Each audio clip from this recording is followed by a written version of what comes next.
Hollywood in the 90s gave us an elite class of black actresses that are held in the highest regard to this day. These women are the most beautiful, the most talented, and have worked in films that are considered classic decades later. Lela Rochon is definitely a member of that club. In the late 80s, she took to the entertainment industry by storm and quickly became one of our favorite it girls. In great company, she's been on screen with the likes of Halle Berry and Angela Bassett. If you didn't know her name, her flawless face and amazing physique should definitely ring bells. But it isn't just her physical beauty that makes Lela a remarkable woman. She's faced adversity that would make the average person exit the stage and never come back. Through it all, she has remained gracious and her performances have stood the test of time. This is why Lela Rochon is unforgotten. Lela is a Los Angeles native through and through. There, she was born and raised and even attended college. She graduated from California State University, Dominguez Hills in 1986 with a bachelor's degree in broadcast journalism. Although her on-screen career started during her time in college, becoming an actress wasn't her initial goal. She would later share in interviews that opportunities to be on TV just fell in her lap, and what she really aspired to be upon graduation was a journalist. We're familiar with her roles in TV and film, but Lela's first taste of the entertainment world was being a breakdancer. While filming her first gig as an extra in the cult dance movie Breakin' in 1982, she met the man who would become her first husband, Adolfo Quinones, also known as Shabba-Doo, the godfather of breakdancing. As a choreographer of Lionel Richie's All Night Long music video, Adolfo gave Lela her first gig as lead dancer in 1983. She went on to play the love interest of Luther Vandross in the music video for It's Over Now in 1985 and J.L. Levert for My Forever Love by Levert in 1987. Later in her career, she would appear in more music videos, including the videos for I Get Around by Tupac in 1993. Rochon got her first job as an actress at just 20 years old in the made-for-TV movie A Bunny's Tale in 1985. She played Charlotte, who alongside Kirstie Alley were Playboy bunnies, and the film was based on Gloria Steinemann's experience in the Playboy Mansion.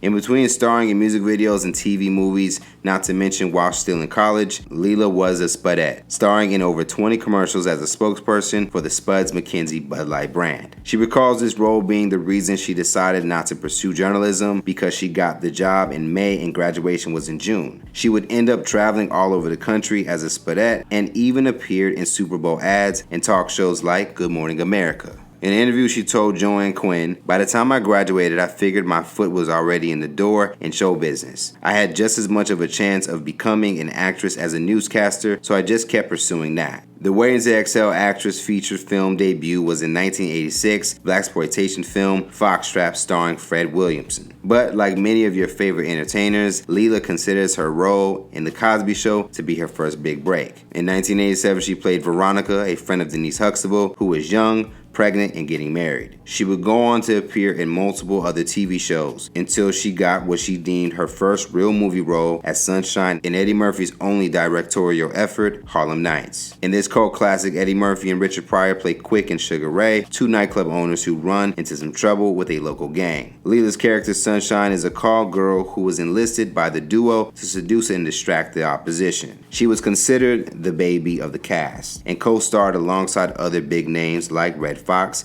and Della Reese. In an interview, she said, "It was very scary. My first time out there in a film. And Eddie's films seem to get a lot of attention, so it was kind of good just to be thrown out there." Harlem Nights was widely successful, grossing $95 million against a $30 million budget. Before she would go on to reunite with Eddie Murphy in another successful film, you may remember her as Cindy in a 1991 episode of The Fresh Prince of Bel-Air with Will Smith. She had auditioned multiple times for the show and even went for the role of Karen Parsons, Hillary. She told the Indianapolis Recorder, "I was still kind of fascinated with the role of Hillary, like why didn't I get that part? But it made sense. When Karen did it, because she had such a specific take on it. That was her part. She really owned it. So I was a fan of the show. You always watch the jobs you don't get. That's why I watched the show, and I really liked it. So when I did get offered the role to play his girlfriend, I figured it would be fun." The next year, Rochon reunited with Eddie Murphy for the romantic comedy Boomerang. Eddie assisted with developing the story with the other writers and suggested his Harlem Nights co-star for the role of Christy. In this film, Eddie plays a ladies' man and Lela's character is one of his love interests. She recalls being excited that all of her scenes were one-on-one with Eddie Murphy in a comedic setting. In 1995, Lela landed her breakthrough leading role alongside Whitney Houston, Angela Bassett, Loretta Devine for Terry McMillan's Waiting to Exhale. The award-winning film is an adaptation of Terry McMillan's 1992 novel of the same name. Waiting to Exhale is a romantic drama that centers four friends as they navigate complicated relationships with men. Lela plays Robin Stokes, a high-powered executive who struggles to find a suitable partner after dumping her married boyfriend. Lela recalls not being a big enough name to even be able to audition for the role until Terry McMillan herself put in the word with the film's director, Forrest Whitaker. She told Oprah Winfrey, "I had a really hard time being seen for the part. I couldn't get an audition. I wrote a letter to Forrest. I carried around a folder that said Exhale. I asked everybody that I knew if they knew Terry McMillan or Forrest Whitaker. Found somebody who knew Terry. Begged her to talk to Forrest for him to see me. I said, please give me 10 minutes. No, give me 5. Just get me in the door. I fought so hard for it because I felt very right for Robin. And the fact that Whitney was already cast was huge to me. It was my first time in a lead role." Waiting to Exhale was a major success in the box office, grossing a worldwide total of $81.45 million. It has since become a cultural favorite and was ranked in the 30 movies for that entire year. For her role as Robin, Lela received an MTV Award, a nomination for Best Female Breakthrough Performance, and an NAACP Image Award for Outstanding Supporting Actress in a Motion Picture. From then on, Lela Rochon became a household name. She was a main part of the main cast of season 1 of The Wayans Brothers, playing Shawn Wayans' girlfriend, Lisa. She held a lead role in the fan favorite Why Do Fools Fall in Love, starring Halle Berry, Vivica A. Fox, and Lorenz Tate in 1998. And in 1999, she starred alongside Jamie Foxx for Any Given Sunday. That same year, she would go on to marry her second and current husband, Training Day director Antoine Fuqua. Her career had blossomed into something worth bragging about, and she was in a marital bliss. But after 2001, she wouldn't do any work, no television or film for the next 3 years. Unfortunately, things took a turn for the worse that year when Lela suffered a miscarriage. It never occurred to me that something so terrible would happen to me. I was healthy physically, I was athletic, but I was working too much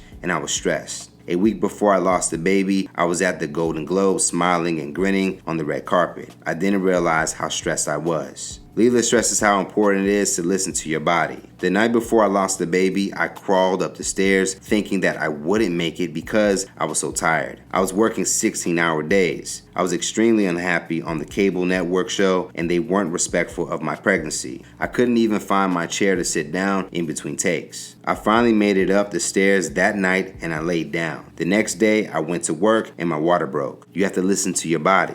Just before her miscarriage, Lela worked on the set of a Lifetime TV show, The Division, which would be the last television show she would be part of for the next 10 years. Although she worked on a handful of movies during that time, Lela was relatively out of the spotlight for almost a decade. And that is because 6 months after her miscarriage, she became pregnant with her first child, Asia. I basically gave up on acting for motherhood, and it's a decision I have no regret about. It's definitely hard to have a talent burning inside of you that you want to express and you can't because you're doing something else. But this is an incredible part of womanhood and life. To me, having children is just more important than anything. I understand it's not so for everybody, but it is for me.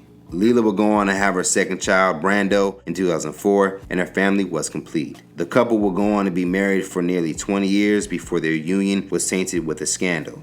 Antoine was pictured in Italy kissing Nicole Murphy, Eddie Murphy's ex-wife. Although Murphy apologized and insisted that we saw was a friendly kiss, there was speculation that Antoine was unhappy in the marriage because of Rochon's weight gain. Lela was always chosen for her model-esque beauty. In 1996, she was chosen by People's Magazine as one of the 50 most beautiful people in the world. And in 2000, she was voted by the readers of Black Men Magazine as one of the 10 sexiest women of the year. But after Antoine was caught with Nicole, photos circulated of his wife appearing heavier than she did in the 90s, which is obviously understandable after 20 years and 2 children. Rochon and her husband remained silent on the controversy until Lela was spotted on the red carpet at the premiere of the OWN TV series that she starred in, David Makes Man. A reporter asked how she was doing, to which she responded, happily married. Although mostly caring for her children today, Rochon has made appearances in guest starring roles and brief parts in films. In 2017, she appeared in 3 episodes of the series Training Day, based off the 2001 film of the same name. In addition to this, she's recently had parts in the series David Makes Man in 2019. She was most recently seen in 2022 in BET's Her Presents The Couch. Lela Rochon and the rest of the Waiting to Exhale cast opened doors for today's black female storytellers like Ava DuVernay, Katori Hall, and more. This is perhaps why Rochon got a nod from Issa Rae in a 2021 episode of Insecure. Her appearance felt like a warm hug from a long-lost friend. Having Keke Palmer appear in the same episode felt like a message to the special, elite class of actresses that black female representation in Hollywood is in good hands. We hope the message is received. There would be no us without them, and we are forever indebted. Lela Rochon is the epitome of beauty, class, and resilience in an industry that doesn't always hold us up where we should be. And that is why Lela Rochon is unforgotten.